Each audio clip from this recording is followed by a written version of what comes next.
I introduced the first ever state legislation affecting psilocybin and I guess the psychedelic medicine space.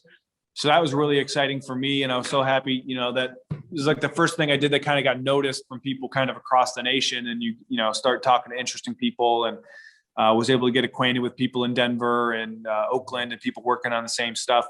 So yeah, the psychedelic mushroom, psilocybin mushroom issue, I was actually able to introduce the first ever decriminalization. Obviously the issue's gone a lot further since then, but technically I was the first. And actually this year we held the first ever legislative hearing on that. Now California has beat us on that, but we had the first, even though the bill died, the state of Iowa at the Iowa Capitol was the first ever legislative body to have a legislative hearing on the decriminalization of psilocybin. So we made that happen and put together a really impressive coalition. I had one of the professional Christian lobbyists testify in support of that bill. So yeah, the psilocybin, I also did introduce a bill to completely eliminate the Controlled Substances Act.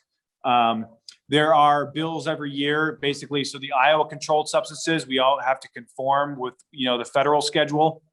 So every year we take a vote to conform our Controlled Substances Act with the new federal drug scheduling, with the new synthetic opioids or whatever on the market. And so I vote against that and that's also a 9-1 vote, because I don't think this drug scheduling is working anyway. I think a lot of drugs are improperly scheduled. I think we have a lot of drug addiction and drug misuse despite all these things. And so I took a vote against that. And my opponent ran an ad saying that I wanted to legalize recreational fentanyl. And they ran a TV ad. They ran a TV ad of this poor woman who's lost a kid in an overdose or something. And obviously her kid had died before I was even elected. Yet she's telling a sob story into the camera that somehow it's my fault and that I'm going to make it easier. And it's just and that's what Democrats do, right? So that was a fun issue. So I have been kind of on the forefront on some of the criminal justice stuff, the drug reform.